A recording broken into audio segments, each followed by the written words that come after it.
Hello and welcome to the Wheel to Wheel podcast with Ali and Akeem. This is our F1 weekly catch-up.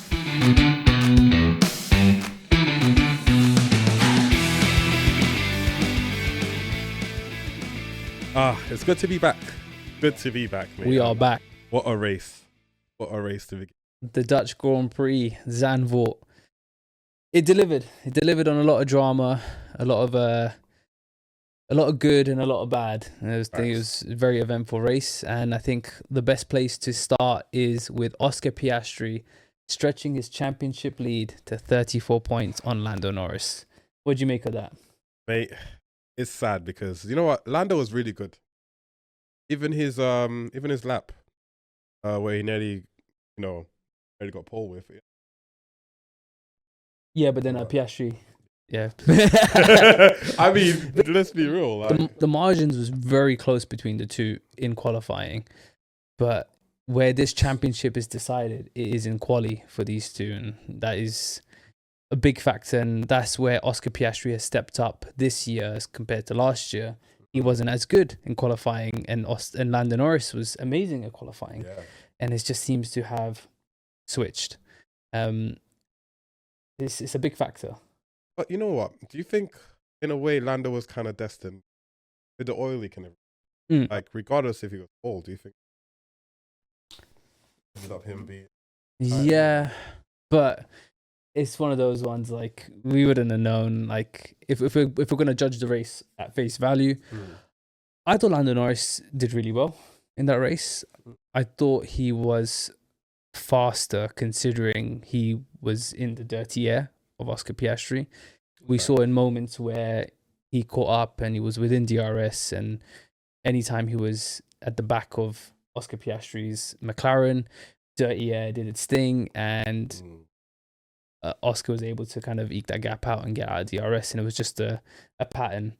And it's been a pattern throughout the season, sadly, this dirty air. But not to take anything away, Oscar Piastri drove a great race and a championship race there, because I think that was his first career slam, a Grand Slam, I don't know what they call it. So that was pole, fastest lap time, and all laps led. Yeah, and that's not easy to do. So praise to Oscar Piastri, because he drove a really great race to manage it all the way to the end and win the Dutch Grand Prix. Oh, facts. And I have to give my hats off to Oscar. Should we actually take our hats off? Okay.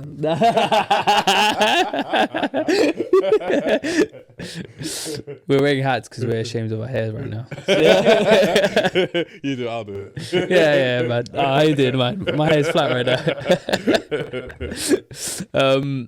But yeah, it's you got to really feel for Lando, because that DNF has put a major dent in his championship hopes. Like 34 points, Definitely. It isn't massive, but it's big. It's substantial. I think that's the word I'm looking for. It is substantial. It would take Oscar Piastri like a DNF and a couple string of wins for Lando to get back into that title fight. If there's no DNFs or like for Oscar Piastri, then Lando needs to win at least 3 back-to-back to kind of bring that pressure back and take it to Abu Dhabi. But these two have been so close. And you know what's funny? It's like, it's annoying because if you're in first, your teammate's coming in second. Like, that's how it's been for the last Grand Prix. It's the story of the season. Whether if it's these two, 1 and 2, if it was like Max and Leclerc in 1 and 2, it'd just be the same thing. It's like whoever's starting first is going to most likely finish first, unless there is like a blunder by the team in the pits or like a blunder by the driver. Oh, but never spoke about. Been abysmal. They have like Lando. Yeah, with the car jack. He fell into the front wings. But it wasn't Lando's fault. Like we saw the onboard footage. It was green and he went. I was just like, he fell back. Luckily there was a pile of tires to catch him. But yeah, that was crazy. It's not. The thing is, the car is so good that they can afford to make any error off the track. And but do you feel a good car usually masks bad strategy? It stuff. Yeah, I mean, we already know that McLaren's strategy isn't great. However, this year they have the luxury with their point gaps and with the lead that they have every race, they're able to like play whatever strategy they want because they've got such a big gap from like third place to be able to do whatever they want. They have the freedom to muck about and still finish as a 1-2. That's how dominant McLaren. I read it probably isn't now because with the Lando DNF, McLaren was able to win the constructors by Azerbaijan that soon, and Azerbaijan is after Monza. Wow. Yeah, but obviously now with the Lando DNF, I think that's been pushed back a little bit. But however, maybe not because Ferrari double DNF. But we'll get to Ferrari in a bit because I think we need to talk about a special little man, Racing Bulls, who achieved his first podium. Isak Hadja, well done. Like that was brilliant, and there was some good to come out of this race. Yeah, I'm happy for it. A lot of good out of this season. Like you mentioned before that, you know, kind of story of the underdogs. Like Nico Hulkenberg was Sauber with the podium. Like who would have guessed? Like not me. And now Isak Hadja with a podium, and like no one would have guessed that coming into the season. So yeah, congratulations to Isak Hadja. You know his reward is that second seat at Red Bull is coming for you. Don't know if it's a reward. New Year's, new regs. So New Year's, new regs. The good thing about it is that it's a blank canvas. True, very true. It's gonna be like a whole, but it could be a whole new mess. I mean, yeah, but that goes for any team. To be fair, like you don't know who's going to be the best until testing, until the first race weekend. But I think people are blowing out of proportion that if he gets to promote to Red Bull for next season, it's like a massive downgrade. As you said, it's a new regulation. I think it is a promotion if he gets it, and of course he's going to take it. It's the Red Bull seat. Got to, innit? No? He achieved already a great feat in like getting podium with the Racing Bulls. Like that's something he probably didn't. Therefore, the most impressive new rookie on the grid so far. Yeah, I would have to put my hand up to him. Like he is so far the one impressing me the most. I mean, watching Australia where he finished. He didn't do one lap. It was formation lap. He crashed out. I remember him crying like to Lewis's dad and that, and I'm like, raw, like I feel for him, and just seeing where he's at now, like you know what? Sometimes a little bit of misfortune is what you need to just. And he had misfortune in F2. Remember in the last race, Abu Dhabi his car didn't start, and that was the title deciding race between him and Bortoleto. But yeah, I mean, it's turned around, and he's in a good place, in a good team, and he's performing. Sometimes I think a little bit of misfortune means that hey, it's gonna pay dividends later on. Yeah, 100%, and it is the case for Isak Hadja. Don't worry, Lando. Yeah, like we won a title fight, and hopefully Lando can bring it back into contention. Yeah. And now on to some bad news, some damper news, and we have to go over to your boy, to the Ferraris.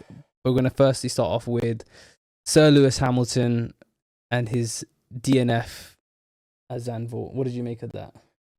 It's annoying, isn't it? I feel like sometimes what you see doesn't really pay homage to like how he was that weekend. Yeah. He was killing it in free practice. Obviously. And he was putting the pressure on George as well. Yeah, facts. And it's like you're seeing such good progress. Lewis is looking a lot more comfortable in the car. He's looking a lot more, he looks like he did declutter a lot of that funk.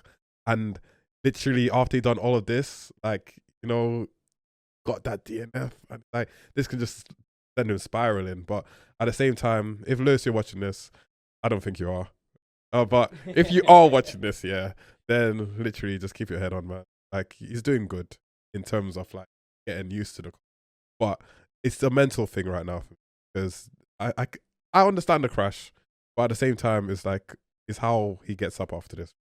Yeah, and on that, I'm gonna make a statement. More of a prediction. For me, Lewis. We already seen Lewis like doubting himself throughout the season, and it's been worse over the last couple race weekends, and with this DNF of him losing the car, obviously he went to like a very slippery part of the apex, I think it was, right? He crashed. I think the way Lewis has been, I think that is going to send him a little bit spiraling. I think he's going to get back down in the dumps, and he's very hard on himself, as we know. Yeah. I think by the end of the season, this is all dependent if his form continues like this. I think by the end of the season, I think he will have serious questions with himself whether he wants to continue. But I do believe that next season will be his last season in F1. If the form is more or less the same, then I think next season. Oh, like if he continues. Yeah, I think so. I don't think he's going to do an Alonso and just carry on for the sake of. Because I think sometimes like pride comes into it and you feel like it's damaging. Yeah, You know, I mean, I don't think it'll be damaging his legacy. I just think he's one of those people where, why am I in it if I'm not winning championships or I'm not in contention for a championship? And he doesn't want to be a driver that's just racing for the sake of it and not racing for wins or championships. I think it's more so like racing for championships. Like he can win the odd race here and there. It happens. I mean, we saw it in Silverstone, and Spa. Yeah.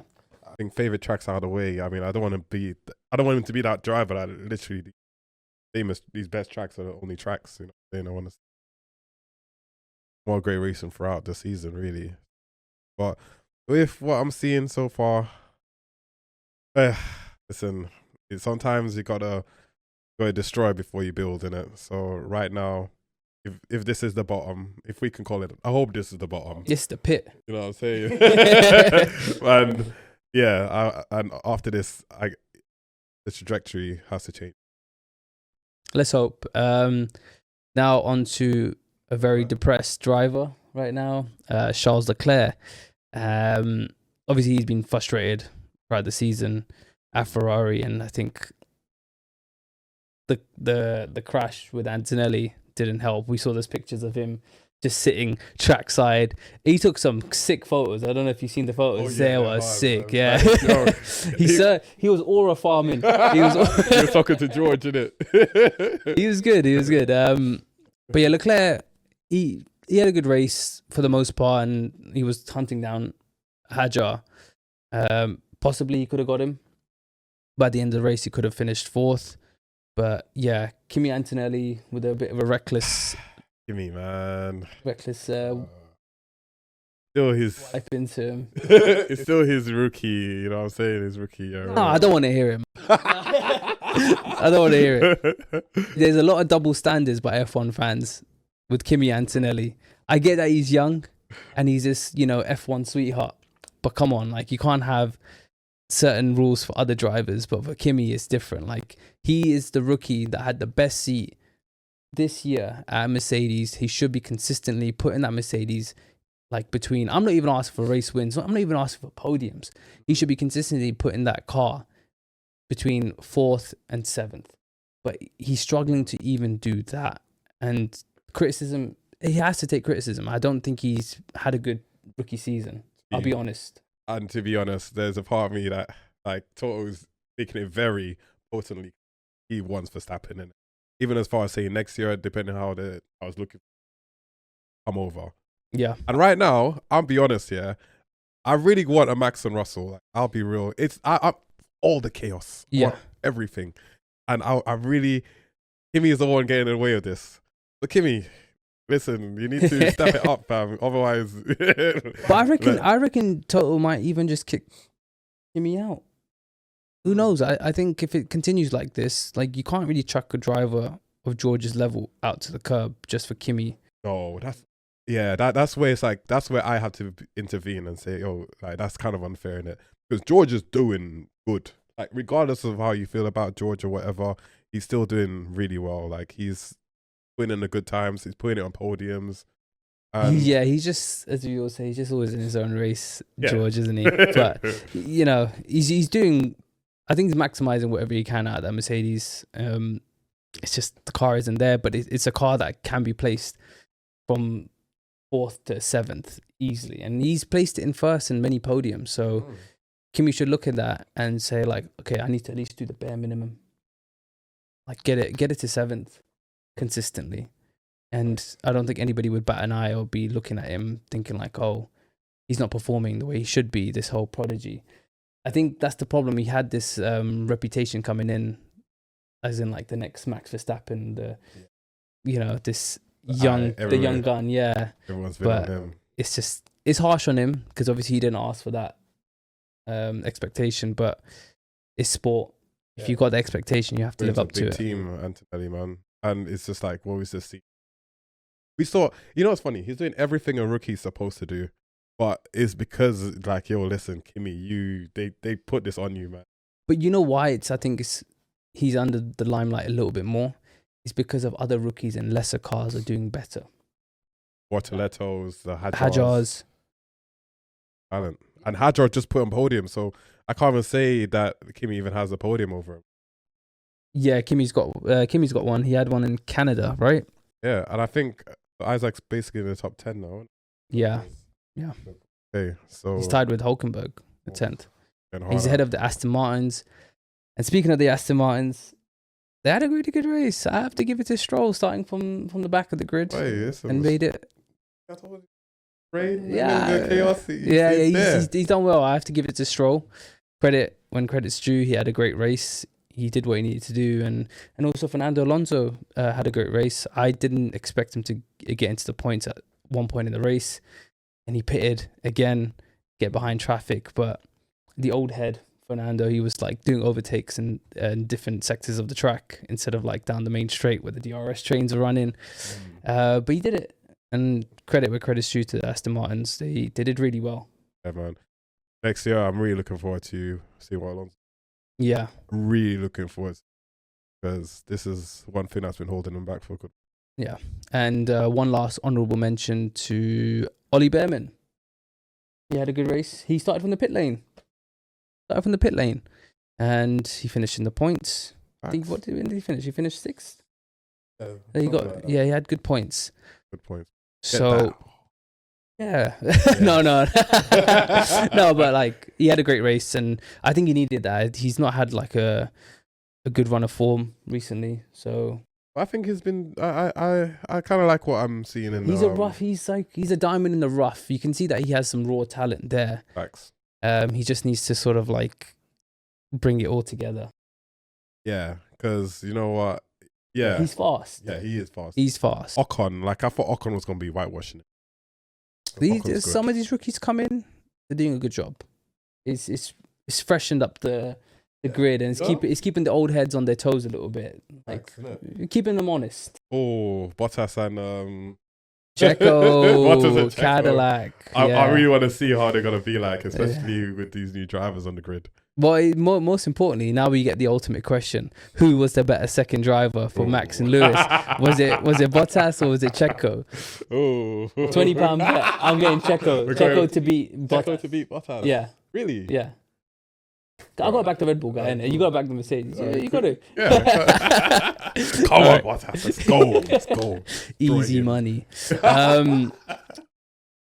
Looking ahead, Monza. And speaking of Monza, is Ferrari's home race. And their driver, Lewis Hamilton, has a 5 grid place penalty. What do you make of that? We saw the footage earlier. Oh, bullshit. That means even if he gets pole, he's starting 5th. So, yeah, man. It's good shit to be. Statistically, he averages about 5th to 6th qualifying, so. He'll probably start off for like 11th. It's a shame. Monza as well. It's Lewis Hamilton's first home race with Ferrari. But a bullshit reason like I get emotional, but a bullshit reason like that, bro. Even 5 before the race, races. It was before the formation episode. I didn't even know that was part of the race. Yeah. Did anyone even have footage of this? You know what I mean? There was the onboard, but that was it. Double yellow. Oh, that's mad. It is what it is. I mean, I let's be honest. We didn't have either the Ferrari drivers winning at Monza. That wasn't in our predictions at all. So, but it's just more of a hope thing. Like, who knows? Maybe Lewis would have turned up and had that sort of dream race at Monza, his first race at Monza in red, and he wins it. Imagine the scenes. That would have been crazy. There's only one place left, Lewis. One place left. Brazil. That's I'm banking on him. Lewis, please just give me a good Brazil and I'll write off the whole year. I'll forget about it. All of these things. He does good. He does better in Singapore than he does in Brazil. I think so. Yeah. But yeah, I think Like- Lewis Hamilton has his reputation at Brazil because of 2021. But I think he's only won at Brazil three, maybe max 4 times in Brazil. I also thought that as well until I did my research. I don't think he's won at Brazil as much as people think he wins It's at not been Brazil. on the calendar. No, Brazil has. Oh, really? Yeah, Brazil has. I think it's it's because he won his first championship at Brazil. There's also that, and then 2021 where he started. Give a whole season, man. Yeah. But yeah, there is that love for Brazil for Lewis. Yeah, let's see. I'd love to see a Lewis Hamilton win in Ferrari this season. Also, I'd love to see a Leclerc win this season. I think Leclerc deserves it. But yeah, that's the end of the video, and we will see you in our Monza prediction video this week. So coming soon. if you haven't already, like and subscribe. We'll see you next.